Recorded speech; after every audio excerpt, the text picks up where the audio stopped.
Well, hello and welcome to another Tyrrell's Classic Workshop. People over the last wee while have been asking me what my top 20 favourite cars are. So I'm actually going to talk about that in this video. Please remember to like and subscribe. It is very important. It helps those 21st century fangled things called algorithms. This is unashamedly going to be a longer than usual video because we've got 20 cars to cover and 20 explanations. So relax, sit down, chill out, grab your favourite tot or a cup of nice Earl Grey and let's start the proceedings. With a certain air of inevitability, we start with the Lamborghini Miura. Very predictable, that one. When I watched the Italian Job as a little boy when I was about 10, I think, 8, 10, and this beautiful orange Miura blasting through the Alps with Matt Monro's dulcet tones, I was hooked. It was a very British production, the Italian Job, quintessentially British through and through, the humour, the nuances, everything. And then this piece of Italian exotica appeared literally at the very first second of the film. But what an amazing privilege for me, along with Olivier Lemesche, the Lamborghini historian, to actually collaborate on finding and authenticating that car in around about 2016. And the story of that is all over the internet, so you can look at that if you want to offline. But I think there are it was a real high point in my life, being able to take that car back to the Great St Bernard Pass in the Alps and reshoot the entire opening sequence of the film. It gets one better because while I was over there, through Olivier's connections and mine, networks built up over the last 40 years, I was invited by Gianpaolo Dallara, who was the chief engineer of Lamborghini when they first started, and also Marcello Gandini, who was the amazing stylist who styled the Miura amongst other amazingly revolutionary and beautiful car designs. Both of them pushed the envelope right off the edge of the world, and they reinvented it, and at the risk of mixing many metaphors, they came up with an absolute world beater, a gem. It takes a lot to shock Enzo Ferrari, but apparently he walked up to the Lamborghini stand, I think it was at the Geneva Motor Show that the car was finally unveiled in 1966, and he shuddered, he visibly shuddered when he saw the Miura, because it was absolutely beautiful. And it had full credibility because it did not have an American V8 engine strapped across the middle of it. It had a thoroughbred all-alloy 4-cam V12. Nothing against American V8s, but when an Italian car manufacturer makes their own engines, such as Ferrari, Maserati, Lamborghini, it makes the car a more rounded package, and the Miura had the lot. It was 20 out of 20. Yes, it was difficult to drive. Yes, it was cramped. Yes, it was comparatively unreliable, but what a way to go. So the Lamborghini Miura, any model you like, from the lightweight, light chassis cars, the first 125, which are a very visceral driving experience, bit like a Jaguar E-Type Series 1, right the way through the later P400s, the S, and then the SV, Sprinto Veloce, which was the ultimate development of the Miura, with wider rear wheels, stiffer chassis, and a more rounded package, in a slightly more torque in the engine, etc. Take your pick, they're all wonderful. So there is my number one, the Lamborghini Miura. So number two is another fairly predictable car. That is the Ferrari Daytona. I've always been a huge Ferrari fan, but the Daytona for me, I was smitten at a young age. There was a photograph in a motor show review, one of these motor show reviews, of the Daytona at a very, very strange angle for a photographer to take the car, and that was looking down on it from a 3/4 rear angle. An angle which I suspect probably makes a lot of cars, doesn't flatter a lot of cars, doesn't make them in a good light, but the Daytona, even at that angle, came through with flying colours. It really did. Why? Because the Leonardo Fioravanti shell shape was absolutely knockout. The car was so aerodynamic without any spoilers, air dams, wings, lids, flips, anything on the styling. Actually could do 174 miles an hour and do it very stably. That I have never heard a complaint about a Ferrari Daytona being unstable at high speed. I've driven them at high speed, but not 174 miles an hour. And they have always, assuming everything's right, the wheel geometry, the tuning of the engine, they are fast and they are extremely well planted on the road. It was the first production Ferrari to break the 170 mile an hour barrier. And it was a last hurrah of the French engine rear wheel drive formula, which actually some years later, Luca di Montezemolo brought back with the Ferrari 550 Maranello because it was so right. The concept of a proper touring car with some decent luggage space, very comfortable seats, plenty of space, plenty of speed, plenty of beauty. So either in coupe or Berlinetta or Spider, convertible form, either will do, thank you. In fact, I'll take one of each. So the next car we move on to is a little jewel, another little Italian jewel, very different in concept to the two cars that I started with. So car number 3 for me is the Fiat Dino Spider.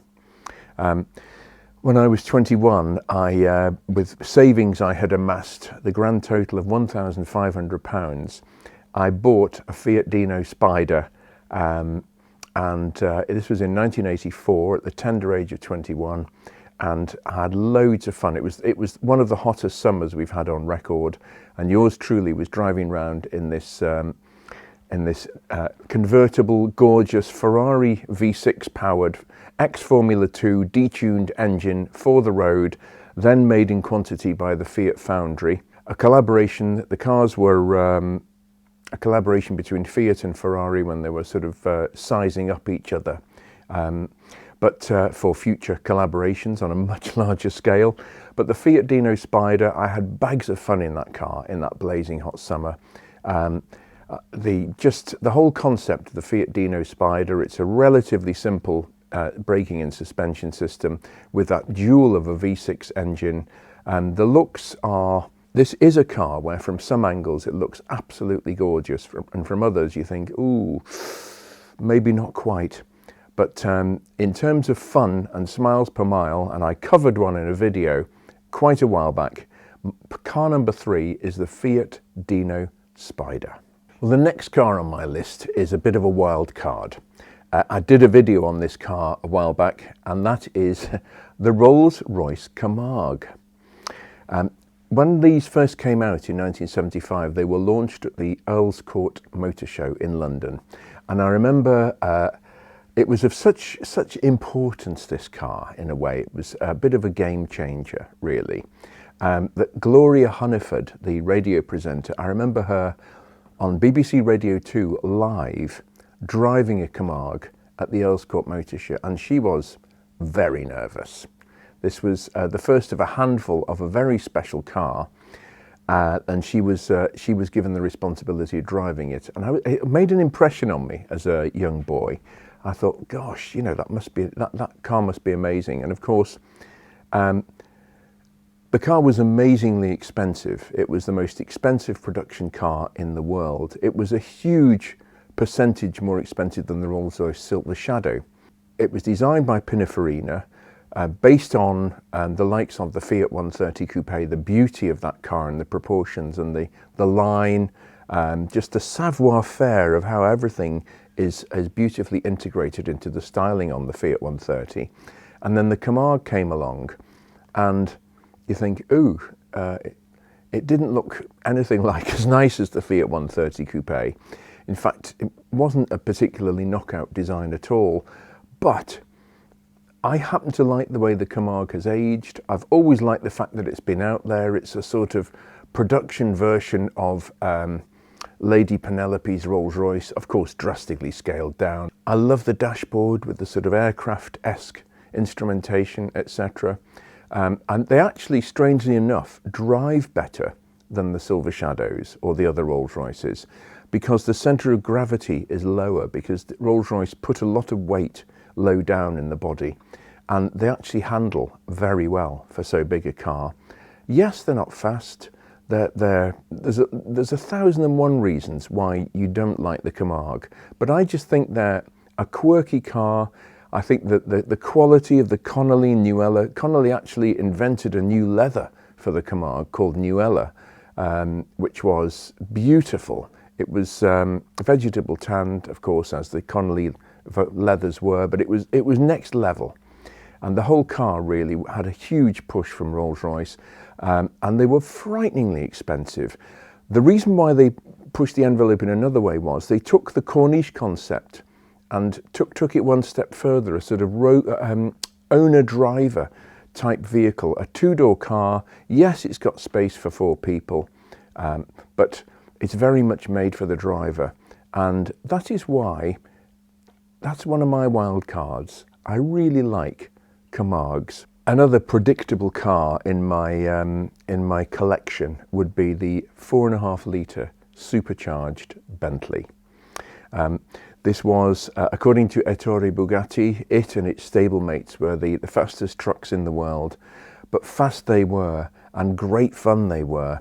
And to see these racing at Goodwood, even these days, to see them sort of drifting sideways, these huge leviathans of cars with bags of power, very fast, is a joy to behold, really. And I've had the pleasure of working on lots of different WO period Bentleys, from late 19 teens right up to 1930-ish.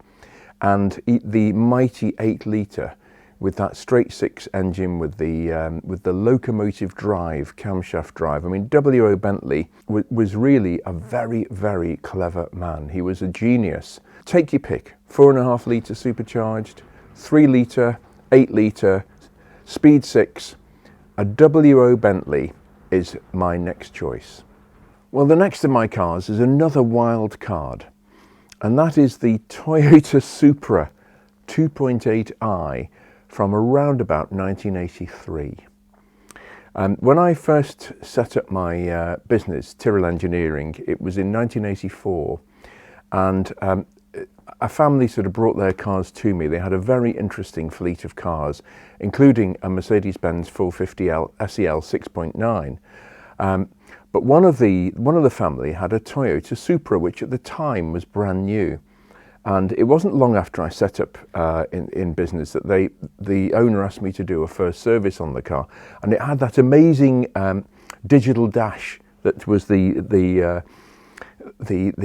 plaything of General Motors. They had them in the Carlton, I think certain Carlton models. They had them in the Astra 2 litre 16 valve, the digital dashboard, and the Supra also had a digital dashboard. But it was a bit of an interesting moment for me, because it was a 2.8 injection straight 6 engine, and when I started the engine up after I changed the oil on it and was sort of doing the service on the car, I was quite shocked by the sound of this engine and just the characteristics of it. It had that, even the starter motor sounded like a precision piece of Swiss watchmaking. And when the engine burst into life, to my knowledge, it had hydraulic tappets, so there was no valve lash between the tappets and the cams, but the whole thing was just so smooth. It settled down to an incredibly smooth idle. And I was completely taken aback by the quality of this engine. This is an irregular production car, which wasn't fantastically expensive. It was reasonably high up the Toyota range, but I was just completely shocked by the feel and sound of this engine. It was so smooth and quiet, and it just felt like a precision piece of machinery. And of course, it wasn't too much later, 1990, 1989, that the first Lexus, the LS400, came out, which was developed by Toyota, the Toyota A-Team, I'm guessing. And that again, the V8 engine in that was so smooth. But when I saw that Supra, I thought to myself, the engine, I mean, the car was interesting, and Lotus used the gearbox and some of the running gear on the XLs. So it had lots of spin-offs and other good facets. But for me, it was a real wake-up call. Starting that engine, hearing it idle on I think the car had done 12,000 miles, so it was like new. Hearing that engine at the time, it shocked me. And I thought to myself, we're going to have some competition here from the Far East. And of course, Hyundai and Kia are now, Toyota and Lexus are all making high quality products. So that was a pivotal moment. So that is why the Toyota Supra 2.8i is on my list of top 20 cars. Well, the next choice is the Chevrolet Corvette, specifically the C3. I love all Corvettes, actually. I think they're great cars, but for me, I just love the knockout Coke bottle styling of the C3, and I think they were at a very interesting high point in American car history, because the early cars, in particular, weren't starved by emissions legislation, etc. That came in just a little bit later. I love the 350 cubic inch and 327 cubic inch Corvettes, but for me, a big block Corvette, suitably tuned, is a wonderful piece of kit. I've had the pleasure of working on some amazing Corvettes over the years, even turbocharged with water injection, and they have been truly spectacular to drive. I've always been quite surprised at how narrow Corvettes are. They were a very, very thin car width-wise. And obviously, it was one of those that the first period of Miami Vice actually used a Corvette made to look like a Ferrari Daytona Spider. And you could see that it was narrower. The car was actually narrower than a Daytona. They were very narrow. And that has never ceased to amaze me. Whenever I get in one, they're actually very, very thin. But looks wise, and just that having that great big American thoroughbred V8 mill in there of whatever size and designation you want, and it is a bewildering array of engines and specifications that were available. The Corvette C3 I think is just, the styling is knockout. It really is absolutely amazing, that swoopy styling. It was the way it was brought to life by the GM, the stylists at the time, through those concept cars, the Mako Shark, etc. Of course, I love the C2 with the split rear window. Great car again, but the C3 I think is actually, I will go as far as to say, is one of the most beautiful cars ever made. So that's why the Corvette C3 is on my list of top 20. Well, my next car in the top 20 is the best car in the world. That's what cemented the relationship, and it was for many years. Is it still? Quite possibly. The Rolls-Royce. More specifically, the Rolls-Royce 4050 horsepower, or Silver Ghost as it became known. The Rolls-Royce company was establishing itself in the very early 1900s, 20th century, and Henry Royce was relentless. I would say it probably went as far as affecting his health, which is why he died at quite a young age. He was relentless in his pursuit of excellence. He started off as an electrical engineer and then went into making making road cars of excellence, plus. And he was aware of various cars. He bought or was involved in looking at other cars of the period, a French car called the Decauville, and various other cars, and he realized that they were found wanting, albeit the Decauville was an excellent car in its own way. And that was what really pushed him to create something wonderful. The electrics, of course, were exemplary, being an electrical engineer of great note, but the rest of the car was up to the same specification, and the Silver Ghost and its ilk at the time did some amazing reliability trials, thousands of miles, which, I mean, don't forget, this is 120 years ago, nearly. You know, the very early era of the motor vehicle. This was not long after people were walking in front of the cars, waving flags to warn pedestrians that this motorised carriage was about to come along. I mean, it was way ahead of its time in terms of reliability and engineering. And I did have the pleasure of seeing a 4050 on the Bewley Motor Museum stand at the NEC Classic Car Show a few weeks ago. And it brought all my memories of Silver Ghosts back to life again.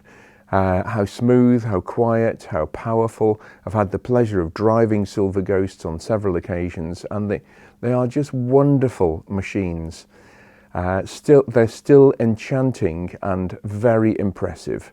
So that is why the Rolls-Royce 4050 horsepower, the game changer, the best car in the world, is still in my top 20.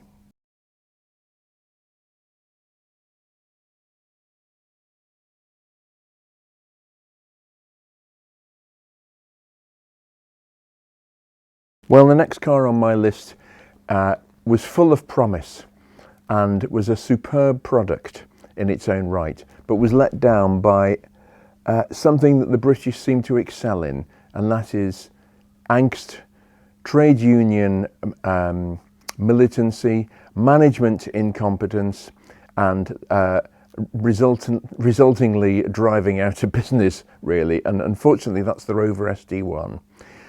It was a great product. Spen King, David Bates, whoever else was involved in that, did a fantastic job of developing that car. And it wasn't expensive. It was very reasonably priced, particularly considering it had a dual of an all-alloy 3.5 litre V8 engine that was originally engineered by Buick, the 215, and Rover famously went over to the US and saw this engine languishing and said, "Can we please make use of that?" And the rest is history. It became the Rover V8. Hatchback cars, big hatchback cars, took a while to catch on in the UK. The British market loves a car with a boot on. It does not particularly like expensive hatchback cars. It was quite a psychological hump for British buyers to get over, but the Rover SD1 managed it. It was palatable for the British market. The Rover SD1 broke barriers in so many ways. It brought, as I say, it brought 3.5 litre V8 motoring with very good fuel economy to a market that was dominated by 4-cylinder cars, Citroën CX, Peugeot 504, even 6-cylinder cars, the Renault 30, all these cars, but the Rover SD1 was head and shoulders above the lot of them, given half a chance, which it wasn't. Because you had such ridiculous situations as people going on strike because one production line had biscuits at certain times of the day and the others didn't. Yes, it really happened. And management there was so much infighting within British Leyland at the time that it just took any shine off these amazing cars at the time. But nevertheless, a good SD1, I think, is a great car, and that's why the Rover SD1 is on my top 20 list. Well, the next car is also, I think, a very interesting and world-changing car in its own right, and that is the Jaguar XJ 5.3C, or Jaguar V12 Coupe. And this was based on the rather fabulous XJ6 that again changed the car world in 1969 when it was launched, because it was so advanced. It had groundbreaking levels of handling, refinement for so large a car. Yes, we know they were very unreliable. They had quality issues. There's no disputing that. But the V12 engine, the Jaguar V12 engine, when it came out, the Coupe was sort of a perfect blend of Jaguar V12 engine. By then the engine had just been developed to electronic fuel injection, and then after a short while the transmission changed from the Borg-Warner Y12 to the General Motors Turbo Hydromatic 400. And all these things, and Sir William Lyons was so enthusiastic to get the Jaguar XJC, as it was called, into production, that he actually paid for. Ian Callum, the designer, told me some years ago that Sir William Lyons actually paid for the rear window, that rather fabulous rear window disappearing into the bodywork, the pillarless window design. Sir William Lyons paid for that out of his own pocket, the development of that car, even though British Leyland owned Jaguar by 1975, 1974, when the XJC was under development. But the net result of all this is a very elegant, pillarless, two-door coupe that can do well over 140 miles an hour, as tested by motoring journalists of the time, with a suitably good 0 to 60 time for the time. We don't talk about the fuel consumption. It was very heavy. You'd be lucky to get a maximum of 20 miles per gallon out of it on a run. But smooth, the smoothest, quietest, most rounded car in the world in terms of refinement and handling, still in the mid to late 70s. Just a wonderful, and that just looks, V12 engine, luxurious interior, almost open air motoring, continent crushing ability at the time. That's why the Jaguar XJ 5.3C is on my top 20 list. Well, the next car in my top 20 is, again, quite predictable, but I make no excuses for that because it was a landmark car. And the world almost wasn't ready for it, and in a way still isn't ready for it. I still think it's a very underrated car. What car am I talking about? The Lamborghini Espada. Ferruccio Lamborghini, when he set up his car company, which initially in 1963, his dream was to make a really refined, fast, elegant, slightly understated GT car. Because of his success in his tractor business and his central heating and air conditioning businesses, he had amassed a king's ransom of fortune. And for that reason, he was able to indulge his passion, which was, of course, cars. But the lead up to that was that he had all sorts of very refined grand touring cars, the Jaguar E-Type of the day, Mercedes-Benz 300 SL Roadster, I believe he had, and also the Ferrari 250 GT that we've got in the workshop that we're restoring at the moment. So he was very much into his refined, svelte coupe, high-performance coupes, ultra-high-performance coupes. And it was towards the middle of the 1960s that the Miura came along. It was an out-of-hours project that Bob Wallace, Paolo Stanzani and Gianpaolo Dallara came up with and showed to Ferruccio. And he was aghast, but he was also extremely enthusiastic to encourage the young talent to pursue it. And boy, did it obviously make a difference. But there was another car called the Marzal, which was a styling concept car, an amazing looking piece of kit designed by Marcello Gandini, and a toned down version of that without the huge glass gull wing doors, etc., became the Lamborghini Espada. And it was sort of faithful to Ferruccio Lamborghini's original vision, but it wasn't. It was a bit more out there than he really had envisaged. But that was Ferruccio's idea of what his sweet spot in terms of what his company should be making. So the Espada was out there. The Marzal was off the scale, radical. And the Espada was a barely trimmed down version of that. So you had this great big, for the time, car, huge car, very wide. It was verging on a full four-seater. I've actually driven Espadas, my own cars, over the years, and there's been 4 of us going out for a day trip somewhere, and it will fit 4 people in without scrunching anybody up horrendously. It's also a very fast car for its day. It was, I think, the fastest four-seater in the world for a number of years when it first came out in 1968. And you've got luggage space. You've got an excellent ride handling compromise, again, smooth running, very smooth, agreeable ride, not sort of bone shaking, a very refined car. And it was way ahead of its time, the Espada. And as I say, it's still not really had its day, I don't believe. My personal relationship with Espadas goes back to 1985. That was the first one I had in for work.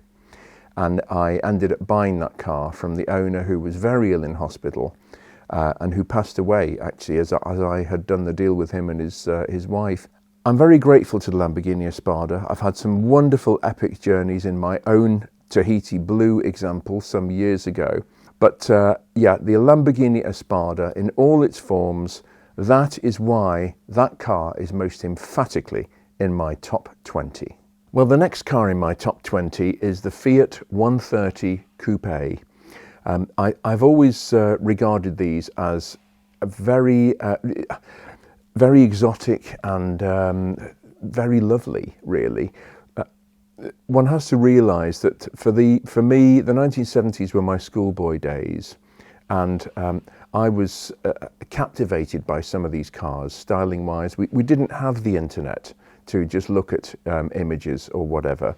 We had sales brochures, and we had magazine photographs and articles, and we had first-hand experience. That was it. And bearing in mind how rare these cars were, first-hand experience was very difficult to come by with a lot of these cars. And they weren't made in the numbers that these high-performance cars are now. I mean, Bentley, Lamborghini, Ferrari are all turning out many multiples, Fiat included, of the cars that they made in the day, although Fiat made everything from the 500 right up to the 130, so they were making huge volumes of cars. But the 130 was a departure for Fiat. It was, for them, an incredibly exotic and expensive car. I mean, it was extremely expensive. It was not really up to the British climate. It used to rust terribly because the body shell was just rust prone right from the drawing board. So, but there are a lot of good surviving examples, left-hand drive of course, in Italy, because the climate was far kinder to them. For me, I think the shape is so resolved. It's a very elegant car. The V6 engine sounds beautiful, and we've got an example here. I did a video on it a while back with a souped up, to use a very old expression, version of the 3.2 litre V6 engine, which is an absolute jewel, and that unlocks a lot of potential from the 130 Coupe, makes it closer, almost encroaching upon Ferrari territory, dare I say it, in terms of the driving experience, the 365 GT4 2+2 I'm thinking of. But I like Fiat 130 Coupes. I make no excuses for them. I think they've influenced a lot of cars styling over the years. I think it was genius, the whole package, and fun to drive. So that's why the Fiat 130 Coupe is in my top 20 cars. Well, as I have said on numerous occasions on my videos, a car that I have a weakness for is a large, elegant saloon car, but with sledgehammer performance, which completely belies its looks. The Bentley Turbo R defined that in the 1980s. But an earlier version of what I would call a super saloon was the Mercedes 300 SEL 6.3, which came about as a sort of happy accident. Erich Waxenberger was an engineer at Mercedes-Benz, if my memory serves me correctly, in the 1960s, and he shoehorned an engine from a 600 Grosser, the very expensive sort of Maybach of its time, into the W108 body shell. And he led a couple of the Mercedes, didn't say anything, and let a couple of the senior Mercedes management drive it, and they were suitably impressed with this sledgehammer performance, really, of this car. A Q car, to use an old expression, a car that looks staid but certainly is not to drive. And the 300 SEL 6.3, I've always loved them. They are fearfully expensive and complicated to maintain and restore. And that's why they are still comparatively cheap for what they are. But they were an absolutely amazing 0 to 60 in 6.5 seconds. They did thick end of 140 miles an hour top speed, in 137 I think, in spite of their relatively barn door aerodynamics. But this was a 4-door, 5-seater car which went like stink, and I absolutely love the 300 SEL 6.3, which brings me rather nicely onto another of my top 20 cars, which is its successor. Another car that I'm very fond of is the 450 SEL 6.9, the 116 S-Class that replaced the 108s and 109s. My first experience of a 450 SEL 6.9 was an Astral silver car that was owned by a local businessman to me when I first set up shop in 1984. And he brought this 6.9 in for some work. And we've got to put things into context. It's no use talking about cars that will accelerate from 0 to 60 in 2.9 seconds. That's the age we live in now. But in the early 80s, the 6.9 was still mighty in performance. It was a titan. That M100 engine had been stretched out to 6.8 odd litres. 285 brake horsepower sounds laughable now for a car that weighs thick end of 2 tons, but 405 pounds per foot of torque was big news in the mid-70s, and it lifted the S-Class Mercedes to a whole new level. The people who had had 300 SEL 6.3s or driven them, motoring journalists, owners, were all waiting for a high-performance Mercedes to come back and fill the 6.3 shoes in the 1970s. And in 1975, the 6.9 did that. I couldn't believe the performance of the car when I first drove it. Absolutely amazing for a big, heavy car to go like that, and with such style and poise on the road with the hydro-pneumatic suspension. And they just look lovely. We've got the Milan brown one here that I did a video on a while back, immaculate example.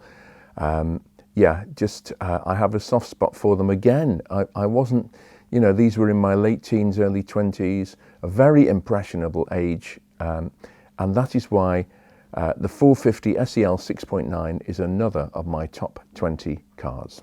Well, my top 20 would most certainly not be complete without a Mini, and I'm going to plump for a Mini Cooper or Cooper S of the very first generations in the early 1960s. Minis were moving on. The genie was out of the bottle, if you like. It was suddenly realised that these were really quite a formidable car in competition. These gentle giants smashing cars really were cornered like they were on rails with a hearted up version of the A-series engine.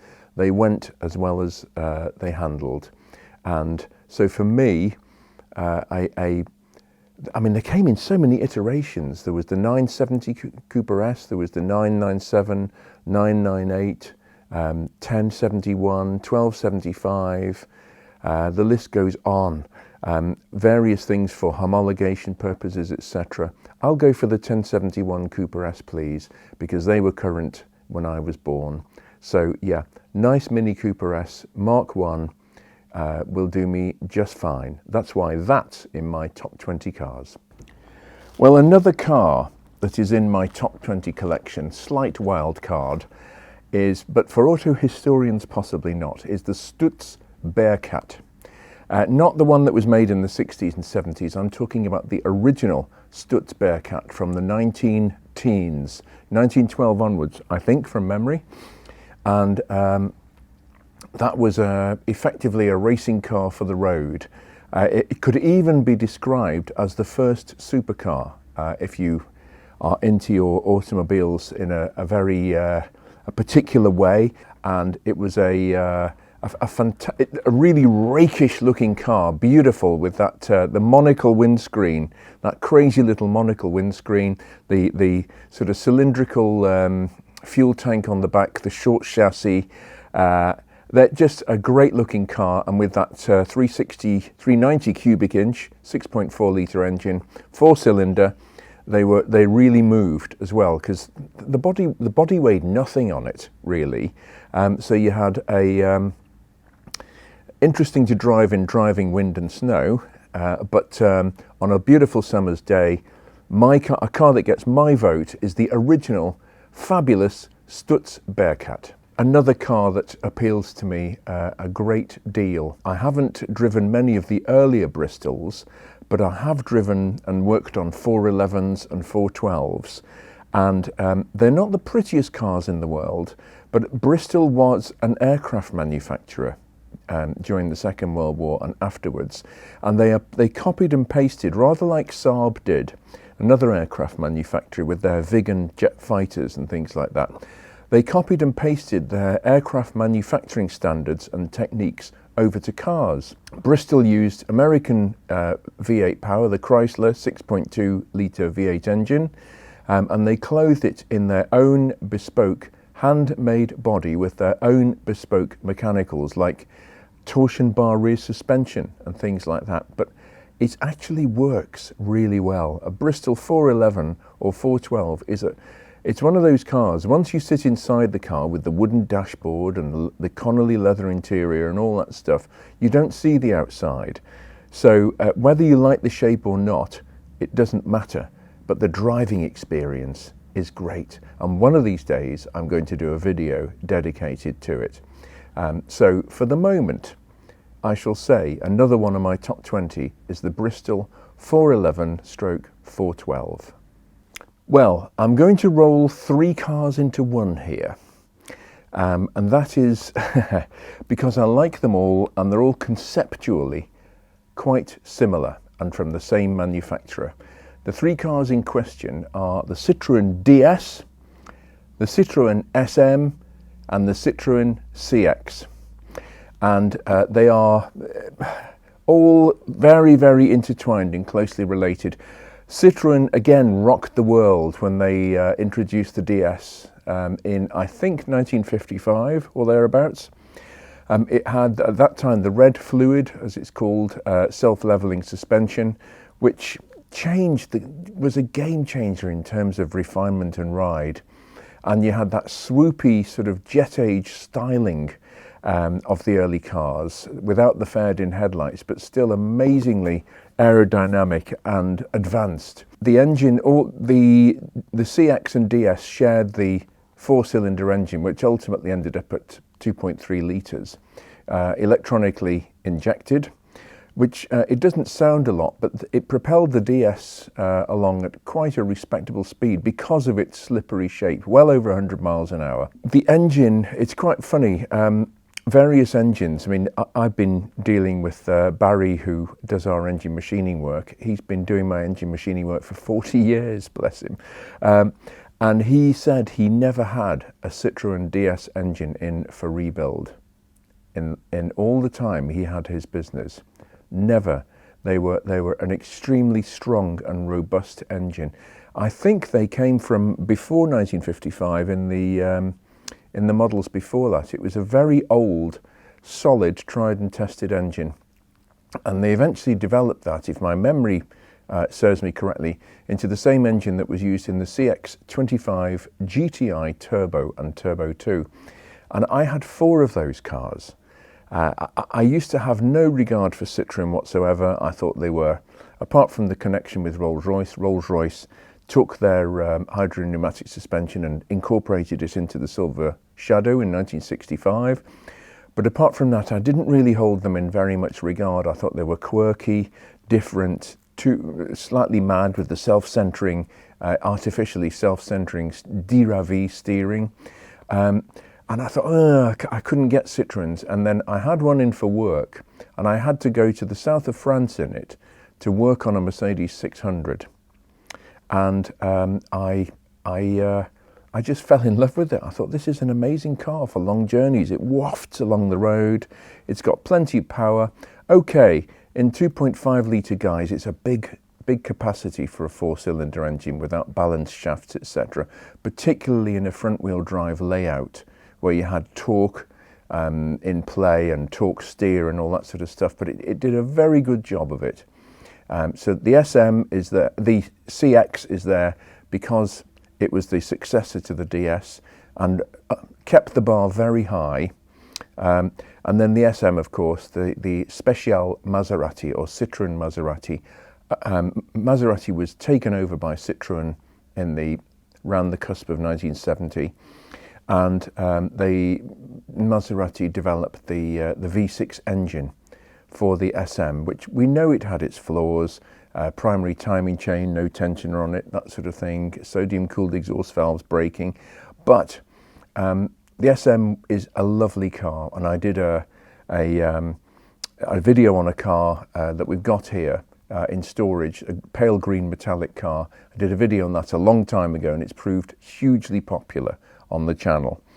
And in fact, that very car was the one that Clarkson and Hammond drove in the Grand Tour, that exact car, and they both said it was a fabulous car to travel in. So Citroën DS, Citroën CX, Citroën SM, all get my vote. Well, there are lots of other cars that I could include in that. The list goes on and on and on. But I do want to thank everyone who has supported and who watches the channel. There are a lot of people who watch this channel who know their classic cars very well indeed. And I really appreciate the fact that you tune in. I really do, and have done. Thank you for your support, your subscribing. Thank you for even bearing with me on this very lengthy video. That concludes another Tyrrell's Classic Workshop. Hope you've enjoyed it, and we'll be back with something else very soon.